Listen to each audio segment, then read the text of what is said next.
Marcus Williams had always been the kind of student who blended into the background like wallpaper.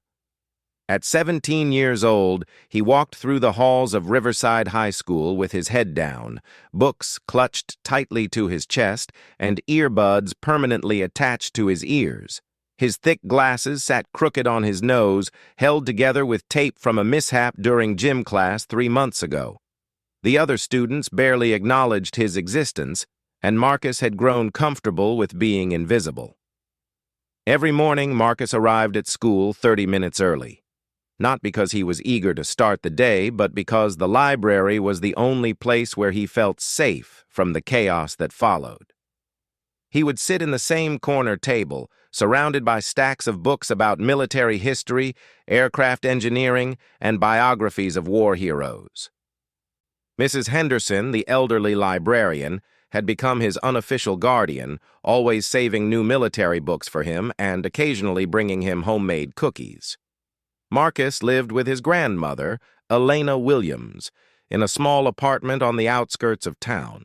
His parents had died in a car accident when he was 8 years old, and his grandmother had raised him ever since.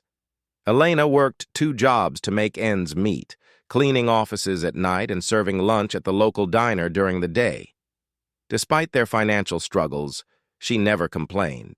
Instead, she filled their tiny apartment with stories of Marcus's grandfather, Sergeant First Class Robert Williams, who had served 3 tours in Vietnam before Marcus was born. The walls of their living room were covered with his grandfather's medals, photographs, and commendations. Marcus had memorized every story, every battle, every act of courage his grandmother shared. Robert Williams had died when Marcus was only 5, but his legacy lived on through the tales Elena told during their quiet dinners together. She would describe how Robert had saved his entire platoon during an ambush, how he had carried wounded soldiers to safety under heavy fire, and how he had earned the Silver Star for his bravery. At school, Marcus's passion for military history made him an outcast among his peers. While other teenagers talked about video games, social media, and weekend parties, Marcus could recite the specifications of every fighter jet used in World War II or explain the tactical significance of the Battle of Normandy.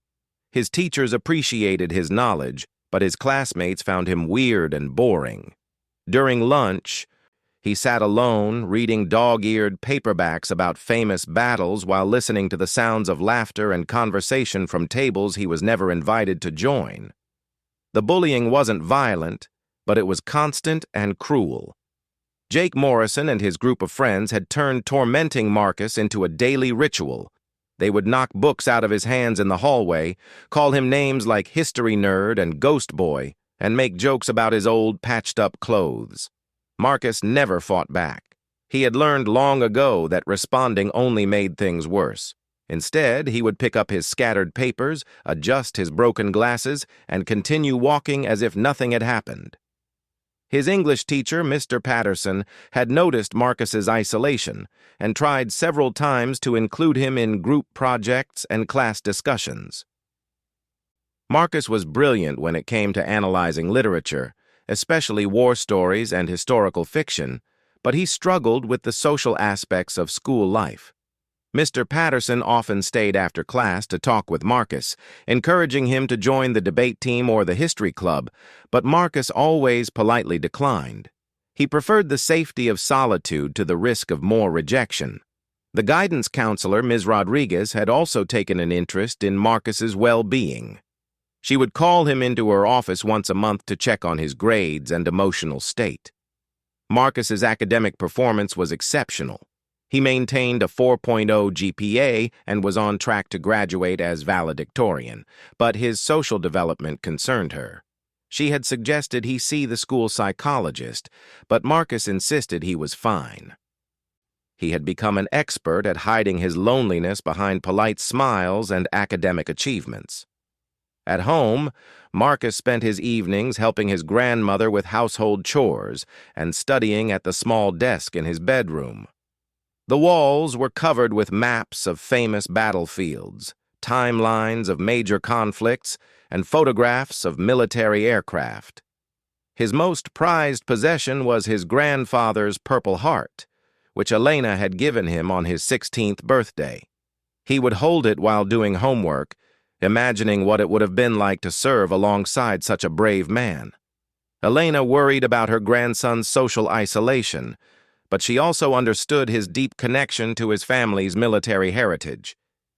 She had watched him grow up feeling different from other children, carrying the weight of his grandfather's legacy and his own dreams of someday serving his country. She encouraged his interests while gently pushing him to make friends, but Marcus seemed content with his books and his memories. The other students at Riverside High had no idea about Marcus's background or his extensive knowledge of military history. To them, he was just the quiet, awkward kid who sat in the front row and never spoke unless called upon. They didn't know that he could identify any military aircraft by its silhouette, that he had read every book in the library's military section twice, or that he dreamed of following in his grandfather's footsteps someday. Marcus's teachers often discussed his potential in the faculty lounge. They recognized his intelligence and dedication, but they also saw his struggle to connect with peers. Some suggested he might be happier at a military academy or a specialized school, but his grandmother couldn't afford private education. Riverside High was their only option, and Marcus had learned to make the best of it. As the school year progressed, Marcus continued his routine of early arrivals, solitary lunches, and quiet departures. He had perfected the art of being invisible, moving through the crowded hallways like a shadow. His classmates had grown so accustomed to his presence that they barely noticed him anymore. He was just part of the background, as permanent and overlooked as the motivational posters on the walls. But Marcus didn't mind being invisible. In his mind, he was preparing for something bigger than high school social politics. He was studying, learning, and honoring his grandfather's memory. Every book he read, every fact he memorized, every quiet moment of reflection brought him closer to understanding what it meant to be a soldier, a hero, and a man of honor. Little did anyone know that Marcus's ordinary existence was about to be shattered by an extraordinary moment that would change everything. The invisible boy who had spent years blending into the background was about to step into the spotlight in a way that no one, including himself, could have ever imagined. The morning of the Veterans Day assembly arrived with the same gray November sky that had covered the town for weeks. Marcus sat in the library as usual, reading about the Korean War, when the announcement crackled over the intercom. All students were to report to the gymnasium for a special presentation honoring local veterans. Marcus closed his book slowly, knowing that assemblies meant crowded bleachers, where he would sit alone while everyone else whispered and laughed with their friends. The gymnasium was buzzing with the typical chaos of a school-wide gathering. Students filed in reluctantly, more interested in missing class than honoring veterans. Marcus found an empty spot in the far corner of the bleachers, pulled out a small notebook, and began sketching diagrams of military formations he had memorized. The noise around him faded into white noise as he lost himself in his drawings. Principal Hayes took the microphone and began his standard speech about the importance of honoring those who served. Marcus looked up briefly, noticing several elderly men in uniform sitting on folding chairs near the podium. Their backs were straight, their uniforms pressed, and their faces carried the weathered dignity that came from decades of service. Marcus felt a familiar ache in his chest, wishing his grandfather could be sitting among them. The principal introduced each veteran individually, sharing brief summaries of their service records.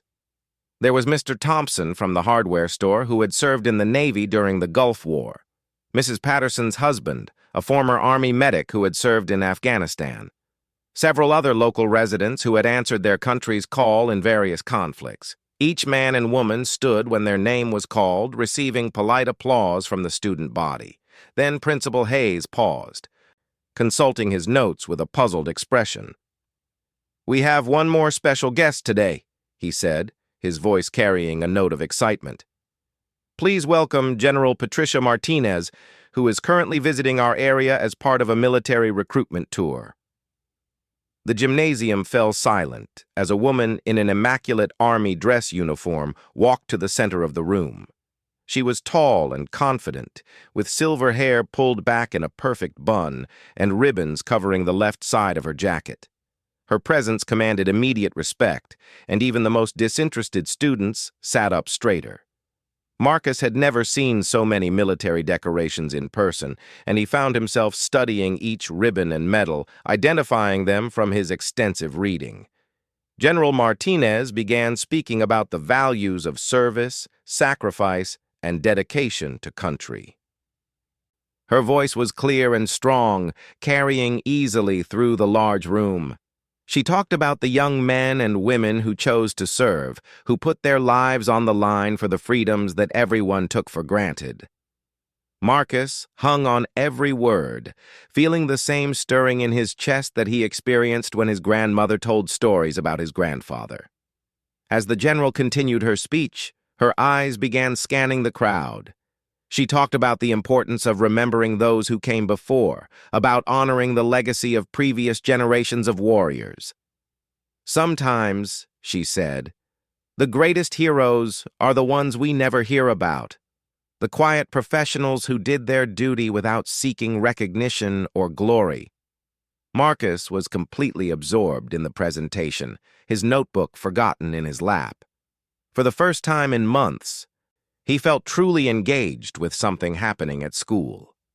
The general's words resonated with everything his grandmother had taught him about service and sacrifice.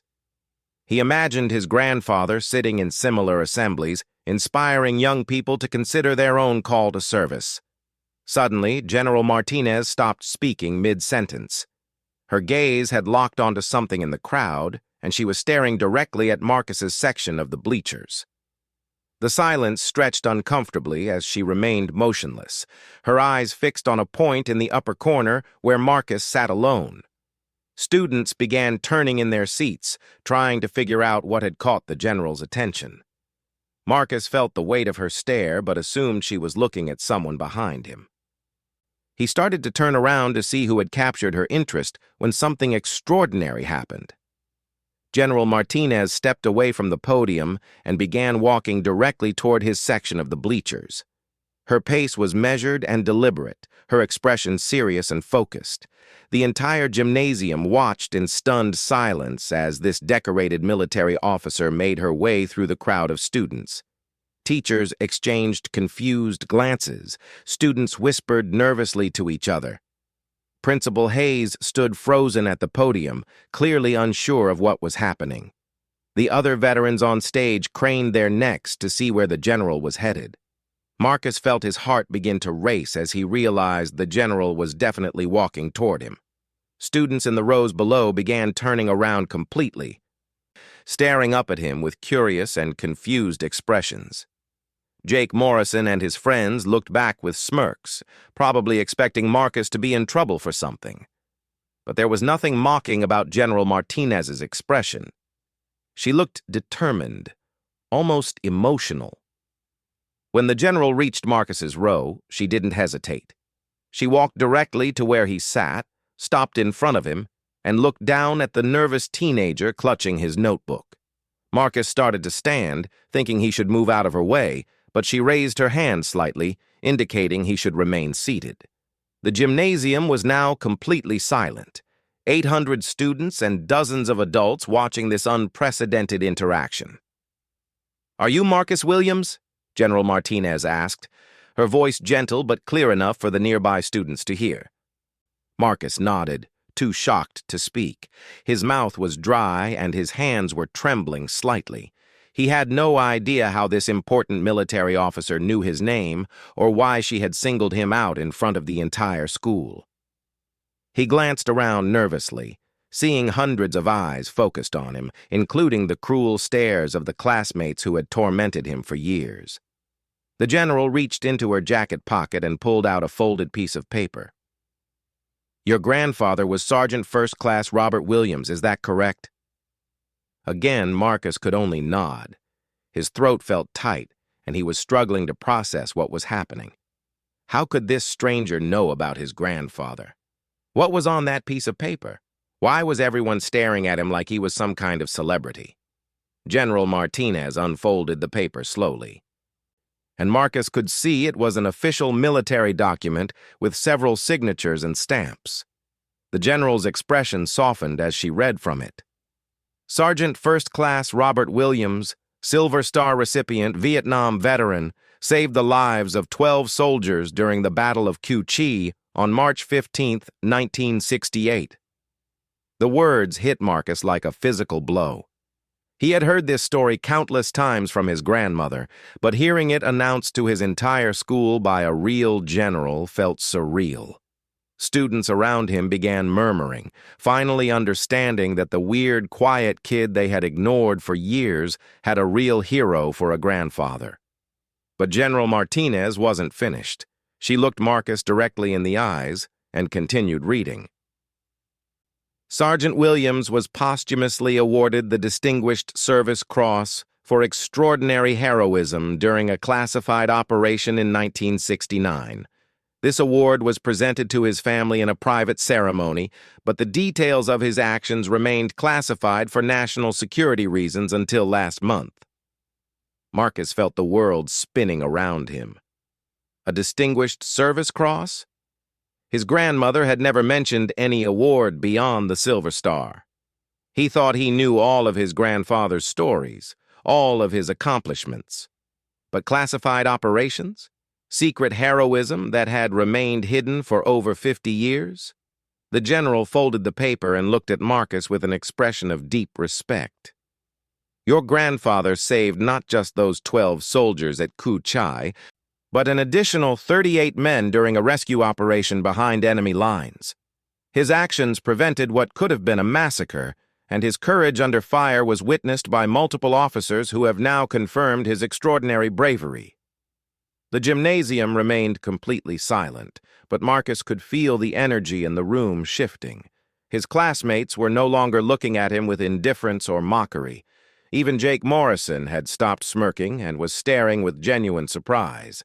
Teachers were leaning forward, hanging on every word of this unexpected revelation. Then, in a moment that would be burned into Marcus's memory forever, General Martinez stepped back and rendered a perfect military salute. Her hand snapped to her forehead in the crisp, precise motion that Marcus had seen in countless movies and documentaries. But this wasn't fiction. This was a real general, saluting him, honoring his grandfather's memory in front of everyone who had ever overlooked or dismissed him. The salute lasted for what felt like an eternity, but was probably only 10 seconds. When the general finally lowered her hand, the spell was broken, and the gymnasium erupted in confused whispers and gasps of amazement. The silence that followed the general's salute was broken by something Marcus had never experienced before: spontaneous applause. It started slowly, with one teacher clapping, then another. Soon the entire gymnasium erupted in thunderous applause that seemed to go on forever. Marcus sat frozen, overwhelmed by the attention and completely unsure how to react. Students who had never spoken to him were now standing and cheering, their faces filled with respect and admiration. General Martinez waited for the applause to die down before speaking again. "Marcus," she said, her voice warm but still carrying military authority, "your grandfather's courage saved countless lives, and his sacrifice deserves to be remembered. The Army would like to formally present you with his Distinguished Service Cross at a ceremony next month. Your family has earned a place of honor in our nation's history." Marcus finally found his voice, though it came out as barely a whisper. "Thank you, ma'am," he managed, his eyes filling with tears he was desperately trying to hold back. The general smiled, placed a gentle hand on his shoulder, and then returned to the podium to finish her presentation. But nobody was really listening anymore. The entire school was buzzing with excitement about what they had just witnessed. When the assembly finally ended, Marcus was surrounded by classmates for the first time in his high school career. Students who had walked past him in hallways for 3 years suddenly wanted to know everything about his grandfather, his family, and his knowledge of military history. Jake Morrison approached hesitantly, looking genuinely remorseful for the years of casual cruelty.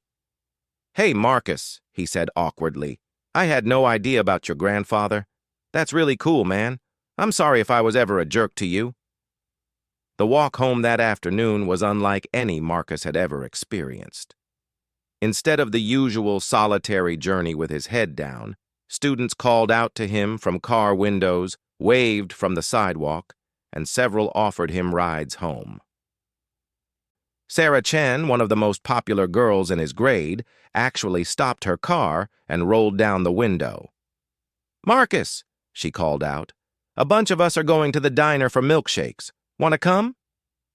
For a moment, Marcus considered accepting the invitation, but he knew his grandmother would be waiting at home, probably having heard about the assembly from her friends who worked at the school. He politely declined, but promised to hang out soon, a promise that surprised him as much as it surprised Sarah. As he continued walking, Marcus realized that everything had changed in the span of 30 minutes. When Marcus opened the door to their small apartment, he found his grandmother sitting at the kitchen table with tears streaming down her face. Word had spread quickly through the small town, and Mrs. Henderson from the library had called to tell Elena what had happened at school. "Oh, Marcus," she said, pulling him into a tight hug. "I should have told you about the classified mission. I promised your grandfather I would wait until the Army said it was okay to share the story." Over dinner, Elena finally told Marcus the complete truth about his grandfather's service.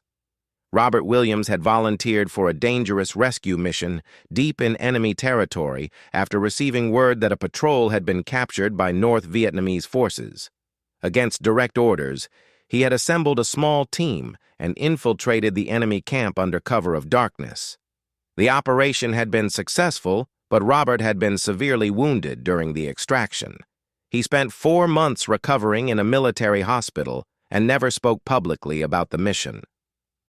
"The Army told us the mission would remain classified indefinitely," Elena explained, wiping her eyes with a tissue. "Your grandfather made me promise never to tell anyone, including you, until the government said it was safe. I had no idea they were finally going to declassify his actions. I think he would be so proud to see you honored this way." The next day at school was completely different from anything Marcus had experienced. Students he had never spoken to greeted him in the hallways. Teachers congratulated him during class. The principal called him to the office, not for discipline, but to discuss the upcoming ceremony and to ask if the school could display some of his grandfather's medals in the trophy case. Even the cafeteria ladies had heard about the assembly and insisted on giving Marcus extra dessert at lunch. Mr. Patterson approached Marcus after English class with an unexpected proposition. "Marcus, I know you've always declined to join the debate team, but we're having a special assembly next month about local heroes. Would you consider giving a presentation about your grandfather? I think the whole school would love to hear those stories you know so well." For the first time in his life, Marcus didn't immediately say no to a social opportunity. The idea of sharing his grandfather's story, of bringing those bedtime tales his grandmother had told to life for his classmates, actually excited him. "I'll think about it, Mr. Patterson," he said, surprising them both. The local newspaper got wind of the story and sent a reporter to interview Marcus and his grandmother. The article, titled "Hidden Heroes' Legacy Revealed at Local High School," ran on the front page and included photos of Robert Williams's medals and military records. Within days, the story had been picked up by regional news stations and military publications. Suddenly, the Williams family was receiving calls from veterans organizations, military historians, and even a documentary filmmaker interested in telling Robert's story. General Martinez kept her promise about the ceremony. 1 month later, Marcus stood in his grandfather's dress uniform, which Elena had carefully preserved and tailored to fit him, as the general formally presented the Distinguished Service Cross to their family. The ceremony took place at the local VFW hall, but it was attended by hundreds of people, including Marcus's entire graduating class, his teachers, and veterans from across the state. As Marcus accepted the medal on behalf of his grandfather, he felt a connection to his family's military heritage that went beyond the stories and photographs that had surrounded him all his life. He understood for the first time what his grandmother meant when she said that service was about more than individual glory. It was about protecting others, making sacrifices for the greater good, and carrying forward the values that made freedom possible. The presentation ceremony marked the beginning of a new chapter in Marcus's life. Universities began contacting him about military scholarships. The debate team, which he finally joined, won the state championship largely due to his passionate speeches about service and sacrifice. His grades remained excellent, but now they were complemented by genuine friendships and respect from his peers. Most importantly, Marcus discovered that his grandfather's legacy wasn't just about past heroism, but about inspiring future service. He began volunteering at the VFW Hall, helping elderly veterans with their stories and research. He started a military history club at school that became one of the largest student organizations. And when graduation arrived, Marcus walked across the stage, not as the invisible boy who had hidden in corners, but as class valedictorian and the recipient of a full scholarship to West Point. In his valedictorian speech, Marcus spoke about the power of invisible heroes and unrecognized sacrifice. He talked about his grandfather, who had carried his secrets quietly for decades, never seeking recognition or glory. But he also talked about the invisible students in every school, the ones sitting alone at lunch, the ones carrying their own stories and dreams without anyone noticing. Today, I learned that heroism isn't always loud and obvious, Marcus concluded, looking out at an audience that included General Martinez, his grandmother, and hundreds of classmates who had learned to see him differently. Sometimes the greatest courage is simply doing what's right, even when nobody is watching. And sometimes the most important moment of recognition comes not when you expect it, but when you need it most. As Marcus left high school and prepared for his military academy training, he carried with him more than his grandfather's medals and legacy. He carried the knowledge that everyone has a story worth telling, that service comes in many forms, and that sometimes the most profound changes in life happen not through grand gestures, but through simple moments of recognition and respect. The invisible boy had become visible not just to his classmates, but to himself, and that transformation would guide him through whatever challenges and opportunities lay ahead in his journey to follow in his grandfather's footsteps.